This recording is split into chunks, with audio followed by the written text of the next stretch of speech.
2019ண்ணே. 2019 தான் இது. ஒரு வருஷம் எஃப்சி, ஒரு வருஷம் இன்சூரன்ஸ்ண்ணே. வண்டி நல்லா இருக்கும், 2 ஓனரு.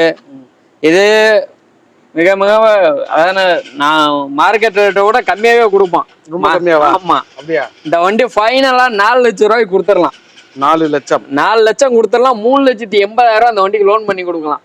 மாடல் என்ன, ஓனர் என்னன்னு? 2019 2 ஓனர். 19 2 ஓனர். வண்டி நல்லா இருக்கும். அதே அந்த வண்டி 2,40,000 கேட்டீங்க 12க்கு. இது 19க்கு 4. ஆனா இது வண்டி ஆஃபர் கொடுக்க சொல்லிருக்காரு. வண்டி ஓனரா ஆஃபர் கொடுக்க சொல்லிருக்காரு. அவருக்கு காசு 4 லட்சம் ரூபா. ஆமா, அவ்வளவுதான். அதனால 4 லட்சம் ரூபாய்க்கு பிக்சர் ரேட்டு 4 லட்சம் ரூபா. சரிங்கண்ணே. வண்டியோட கண்டிஷன், இன்ஜின் எல்லாமே நல்லா இருக்கும்ண்ணே. ஓகேண்ணே. இன்சூரன்ஸ் ஒரு வருஷம் போட்டு கொடுத்துலாம். எஃப்சி 11 மாசம் என்னமோ இருக்கு. வண்டி நல்லா இருக்கு. ஃபுல் ஃபைனான்ஸ் பண்ண முடியுமா? முடிஞ்ச அளவு ட்ரை பண்ணலாம்ண்ணே. முடிஞ்ச அளவு ட்ரை பண்ணலாம். 20,000 ரூபாய் என்ன கேக்குறேன் முன்பு, நான் ரொம்ப எல்லாம் கேட்கல. இல்ல 20,000 தான் கேட்டீங்களா? சரி சரி சரி. 380 லோன் பண்ணி கொடுக்கலாம். அப்புறம் என்னங்க, 20,000 ரூபாய் நம்ம போக்குவரத்து செலவுங்க.